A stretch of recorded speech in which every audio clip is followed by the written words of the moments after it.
Hey everybody. So today you might be wondering why the white table in front of you and not my beautiful face. That's because I'm behind the camera today and we're going to talk about my Minolta lens collection. And I figured the best way to do this would be to give you a top-down view so you can get a nice look at all the lenses that I have. So in total, I have 8 Minolta manual focus lenses for the SR/MD/MC mount. And over time, I've kind of refined my kit and I'm gonna tell you a little bit about each one. So let's get started with this one. So this is the MD 35-70 f3.5 macro zoom lens that's on my Minolta XK at the moment. This is one of my favorite and most used lenses. It's so incredibly versatile, and for a film era zoom lens, it's really sharp, really usable.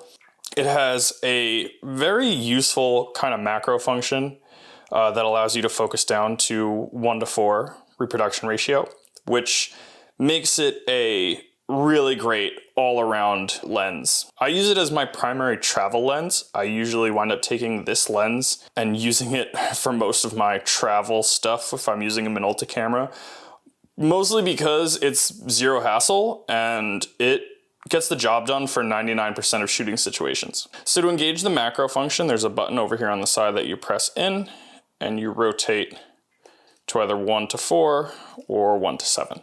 One of the things I have to say that I kind of don't like about this lens is that it's at its most compact when it zooms all the way in to 70 millimeters. And when you are walking around, I would much prefer to have it at 35 millimeters and then zoom in. But it's a little awkward because it extends out all the way, like this one, it's at 35 and is compact at 70. So I wind up leaving it at 70 most of the time. Really great, sharp lens. It's pretty compact for how much it does in terms of features. Focus ring is nice and smooth. The constant 3.5 base aperture is really good. I mean, it's fast enough for most shooting. If you were going to get one lens to accompany a good prime, I highly recommend this one. There really isn't any better zoom that you can get in terms of film era zooms. Maybe the Minolta MD mount 70-210 is the same as the one for the autofocus mount, the beer can as well. That may be a contender for, you know, best zoom lenses of the film era, but this one certainly superb. Highly recommend it if you're looking for kind of like a travel lens that does it all. Next up is my most recent acquisition, a lens that I unfortunately haven't gotten a lot of time to use, but I picked up this 50 millimeter W.Rokkor-X 1.4 from a friend. I previously had the 58 millimeter f1.4 and a 50 millimeter f1.7 that had some oil on the blades that I tried to clean, but it came back. So I figured instead of having two kind of nifty 50s, fast 50s, I would get rid of those and refine my collection to have just one. I think the 50 1.4 is much sharper wide open at 1.4 than the 58 1.4. I know a lot of people really like that lens for its, you know, dreamy, very vintage quality, but I prefer the sharpness of this at faster apertures, and I think it's going to be a really great lower light lens. It'll probably be my go-to to when I know I'm going to be shooting in lower light. Nothing beats a good nifty 50, sharp, even wide open. Good lens, really excited to use it more. Next is another personal favorite of mine. This is the 45 millimeter Rokkor-X f2. This is a fantastically small and sharp lens. I've taken some of the best photos I've taken with the Minolta system on this lens. I think stop down, it's one of the sharpest lenses that I have in my collection. And nothing can beat its size. I mean, it's not a true pancake like the other 45 millimeter pancake that Minolta makes, but it is very small and very compact, and I think it works really well on the XD11, which is a smaller camera. This was the first lens that I bought with the Minolta system. I had one other lens that came with the XD11 when I bought it, but this was the first lens that I sought out and bought. It's a great walk around lens. I'm a huge fan of the 45 millimeter focal length. I think it's just wide enough for most situations without being too wide and just standard enough without being too zoomed in. It goes for not a lot of money, and if you can find one for under 50 bucks, which you should be able to, I really recommend picking it up. I think it's a great part of like a two lens kit. I wind up using this one a lot with the 24mm f2.8, which we will talk about next. So this is the Rokkor-X MC wide, that's what the W stands for, wide, 24mm f2.8. And like I said, I think this is a great lens as a complement to the 45mm f2. If you wanted to carry around a 2-lens prime kit, I think this and the 45 is an excellent combination. It's a combination that I go to constantly. This lens isn't necessarily the rarest Minolta lens, but it's definitely not the cheapest. It fetches a pretty decent price. I think they go for around anywhere from 120 to 180 bucks, somewhere in that range. I got this lens with my Minolta XK as part of the kit, and it's quickly become one of my absolute favorite lenses and absolute favorite focal lengths. I think 24 is really, really great for a lot of different types of work. And it's that point in wide angle focal lengths where you just start to get a little bit of distortion without it being overbearing or being too much. So yeah, love this lens. Think it's fantastic. If you wanted a wide angle lens for your Minolta system, this one's a no-brainer. Great lens, highly recommended. So while we're on the topic of wide angle lenses, this was the lens that came with the XD11 when I bought it. This is a Vivitar 28mm f2.5. My copy is in, it's not in the best shape. I mean, there's no issues with the glass. It's clear, there's no oil on the blades or anything, but the body itself is a little loose and it's clearly been used pretty heavily. I have to say though, this thing surprised me.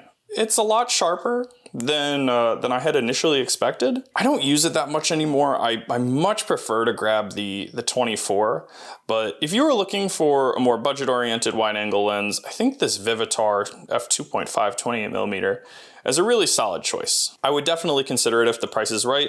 The only thing that I don't really like about it is it has an absolutely massive filter thread, and it's a pain to have to get filters really big just for one lens. I do use bigger filters and step-down rings, but it is a minor inconvenience. And my copy also, sometimes the aperture ring doesn't like stay exactly in the spot that I want it to, and sometimes it gets a little stiff towards the ends there. But otherwise, surprisingly sharp lens.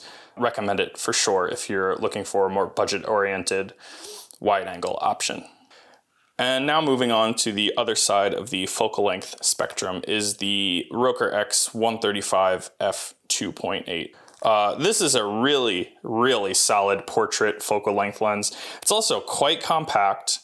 It's a good walk around telephoto lens. I've walked around with it a few times and never felt it was cumbersome or heavy. And it comes with a nifty built-in lens hood, which is really good. These things go for not a ton of money. It's a really good value if you're looking for a portrait focal length for your MD cameras. It's light, it's good as a walk around lens. If you were looking to kind of make a 3-lens kit and wanted to top it off with a telephoto lens, I think this is the one.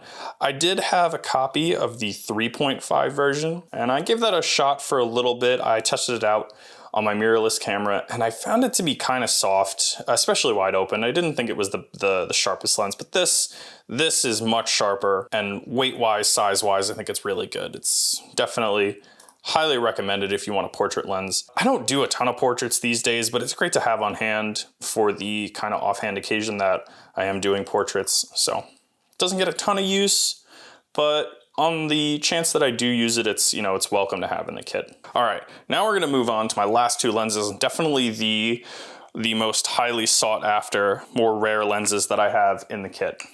So first is the 58mm f1.2 MC Rokkor-PG. So if you're ever wondering what these 2-letter designations are on these lenses, it's an alphabetic code for the lens elements in groups.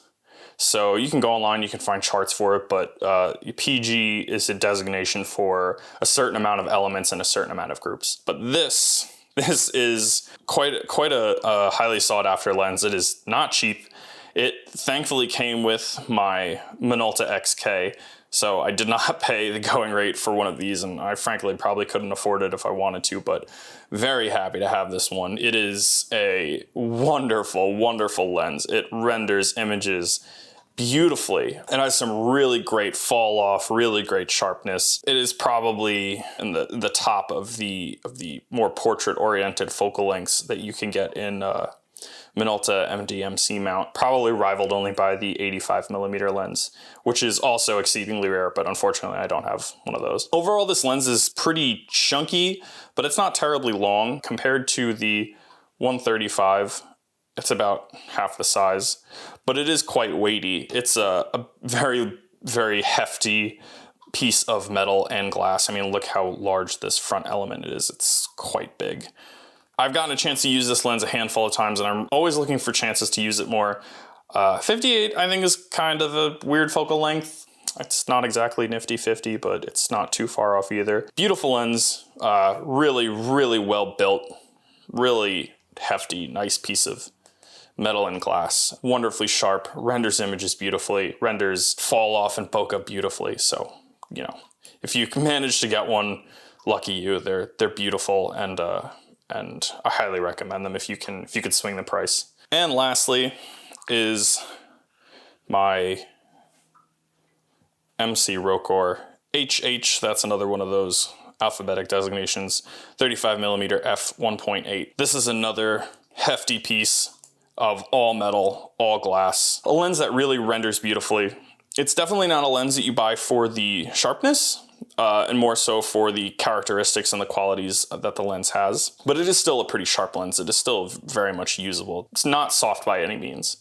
This lens I actually bought for a relatively low price because the blades had a lot of oil.